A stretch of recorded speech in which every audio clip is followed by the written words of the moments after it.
Hi there, my name is Ash Sai, and I'm an actress living in Los Angeles. You may know me from Journey to Christmas, Tales of Christmas, Namaka, if you like thrillers, or Christmas Upgiving. And I am always looking for ways to diversify exposure, and I love YouTube, so I thought this was a great way for me to talk about my experience. So this is the story of how I booked the lead in a feature film my first year living in Los Angeles. Okay, so my path to the entertainment industry and Hollywood and acting is a little bit unique, I would say. I studied entertainment business in grad school. And so that was my first step into the entertainment industry. I went to Carnegie Mellon University and I studied entertainment industry management. After the first year, me and my cohort, we all flew to LA. That was the best feeling ever. For me, living in Los Angeles, it was like a kid in a candy store. I basically saw every aspect of entertainment when I walk outside my door. Either people working in entertainment, or there's a shoot at my local grocery store and it's closed that day, which is a little annoying, but still it's amazing because you get to see a set and a production. And to me, that was a very new experience that I instantly loved. It felt like home. Things like finally made sense of where I wanted to go in my life. And I also learned about acting and how people exist as actors. And I was very, and still am, addicted to learning about the industry from all aspects. From the business side of it, how agents and managers work, to the artistic side. And while I was in class learning about negotiations and deals and, more of the business side of things, I definitely felt there was this creative energy that I had and I didn't really know what to do with it. And so I had learned about some casting websites like Backstage, Casting Networks, Actors Access. And I would also follow all of my favorite actors and producers. I would just follow all those people on Instagram and I would see how they post and I would see what they would say and how they exist in this entertainment landscape. And I think that helped me understand how people of different calibers of success would, exist on social media and stuff, because, I may not meet them in the real world, but at least I can still get a glimpse of what their contributions are to entertainment. So I'm in class in grad school and I'm just itching to figure out what is set life like. Because I've seen it on Instagram at this point and I'm understanding that some people, they have careers in this and they're real people and they had their own story and journey to get there. And so I'm wondering what that looks like. I sign up for Backstage and I start self-submitting to absolutely everything. Commercials, TV shows, feature films, extra work, weird financing, UGC, like pretty much every single thing. I learned, what does that mean to have a self-tape setup? And I got that. And so I was starting to audition in my apartment and I lived alone. And it was basically me and Backstage and self-submitting like a crazy person. My first job in LA was I was a seat filler for the daytime Emmys. And it was at this little studio in Burbank. I showed up and sat in the seat and you clap when they tell you to clap and you laugh when they tell you to laugh. And I remember sitting there that day being like, holy, this is so cool. And I realized that if I feel this way about being a seat filler at the daytime Emmys, which is cool, but I knew that if I felt that way with this job, it was the tip of the iceberg for what could potentially be years from now or even decades. And so I had to keep finding out. I just was completely in love with the magic of being on set. And I think at the end of the day, they gave us $100 bill and said, thanks. And that was it. And so that was my first time of the full production life cycle of setting up a profile on Backstage, applying to, I don't think I auditioned, but getting reached out by the casting director, to showing up, to doing the job, to then getting paid, all in maybe a week. And it was just the coolest thing in the world. And so I, again, just continued to self-submit like a crazy person, which I still do this, by the way. For me, I've booked more jobs self-submitting than anything else. So then I kept doing that. I was going to class and I remember, and this is crazy, and I would literally never recommend doing this for anybody, but I remember I was skipping class to go be a background actor in Daisy Jones and the Six because I had to get on set, even if that meant not being at grad school, which is a bad idea. And I only did that a couple times, but I just had to be on set. I would do any job. And then one day I auditioned and booked the lead role in a short film. And I couldn't believe it because at that point, I'm like, I don't even know like if I'm doing acting right. I had taken some Zoom classes, but I'm like, I don't know, this just doesn't, is this the right thing? And I think for actors, maybe just and new ones, you know, we don't feel like it's real until like you book the job, which is just not the case, but that's how it felt. And that's okay.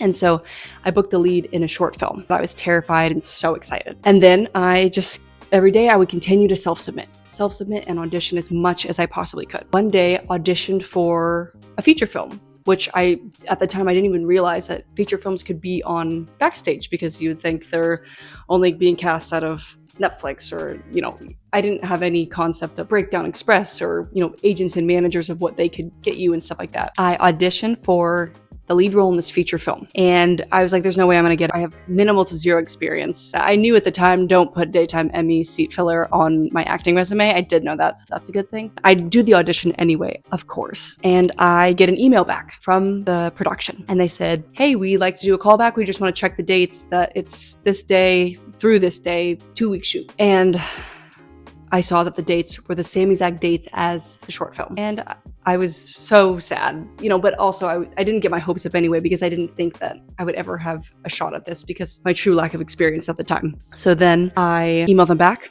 and I said, thank you so much for giving me the opportunity to call back, but I don't want to waste your time because I have booked this short film and those dates cannot be changed. And at the time I had given them my word. That was it. I emailed them back and I say, I'm so sorry. Thank you so much. But I had this other shoot and I cannot, it can't be changed. And this is a great moment. They email back and they say, and I'm so, so thankful for this, because they could have just been like, okay, thanks, bye. You know, like that could have been it. That's it. But they didn't. They said, oh, well, we do a lot of movies, so why don't we just hop on the call? We can do the callback, and then, you know, maybe in the future we can audition you for something else. And I was like, oh, you can do that? Like, okay, cool. That sounds great. Let's do that. So then I get on the callback and I do the scene, and, you know, I was probably terrified and all the things. And so we get off the phone and that was it. I get an email from them like maybe a week later, and they said, hey, we really like you for this role. Is there anything that can be done about the dates? Because, you know, we like you. So if there's anything, you know, we can do to book you for this, like, we would love that. And just sweat and tears and all the things, you know, because I was crushed, because I knew that I was not going to break. But I had told the short film people, because I give them my word, and that was it. And I had a brand new manager at the time. I tell her, hey, you know, I booked the short film, but I just self-submitted and auditioned for this feature film, and they want to book me, but I can't do it because I did the short film. And so I need you to tell them that I can't do it, but I really, really want to do it. And maybe in the future they can keep me in mind. I don't know. And so she looks at me and she's like, so you booked the short film, great. And then now you've booked the lead role in a feature film, and you're telling me you can't do it because of the short film? And I'm like, yeah, that's what's going on. Please help me. And she's like, you stop talking to them because this is my job. And I was like, oh, yeah, that makes sense.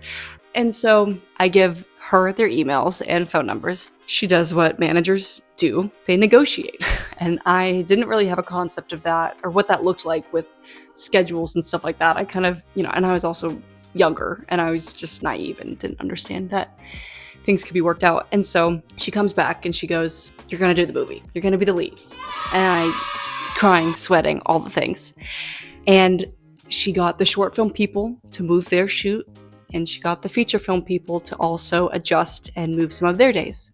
So I got to do both. I'm so thankful, one, that the producers of the movie didn't just say bye and say, oh, we'll just find another actress, because they easily could have, and then none of this would have happened. And then I'm also so thankful for the short film people, because I met so many great people from that. That was my first feature film and my first lead role in a feature film. And that project led to another movie with the same production company, which led to another movie with the same network that bought those movies. And it's just the same old Hollywood tale. You know, you never know what one project could lead to, who you're gonna meet. So that was the story of the first time I booked a lead role in a feature film my first year acting. So I'm gonna play the trailer. And if you like these videos or you think I should do more, please like and subscribe. I hope to see you again. You need to be in Los Angeles before Christmas. Callie, can I get a picture with you? Of course. This is everything we worked for. It just would have been easier if you took a plane. Here's your driver. Jack Swanson. Hi, Callie Caldwell. She wants to make all these charitable stops along the way, but if you don't have her there by then, I'll have your boss's business shut down the next day. I'm a little worried about the weather. It's coming down harder. What do you recommend? We go to the nearest airport, get you to LA, or we wait this out someplace safe and see what we can salvage of your schedule. It's gorgeous. How well do you know the owners? Jack, you're home. Home? Hi, Mom. Is Callie your girlfriend? Oh, no, Soph, no, she's just my Friend. Uncle Jack is helping me get to my destination. She's paying me to drive her in luxury to California, and where is she? At my family's house, sleeping on an old mattress in my bedroom with the gang all here. I wish I didn't have to leave so soon. What's the fun in being all famous if you can't just snap your fingers and change plans anytime you want? It's been a long time since I've had a Christmas like this. 1, 2, 3, Merry Christmas! I'm sorry I dragged you into this. You've given me not only a place to sleep, but to feel part of something pretty special. You surprised me, Callie Caldwell. In a good way? You're not who I expected you to be. We've all seen the way you two look at each other. Whoa, What's gonna happen when we get to LA? I don't know. Why are you stalling? For a guy? No, He's definitely not worth wrecking your career over. I would drive you across the country and back again 1,000 times if it meant we got to spend more time together. You would? Of course. I'm crazy about you.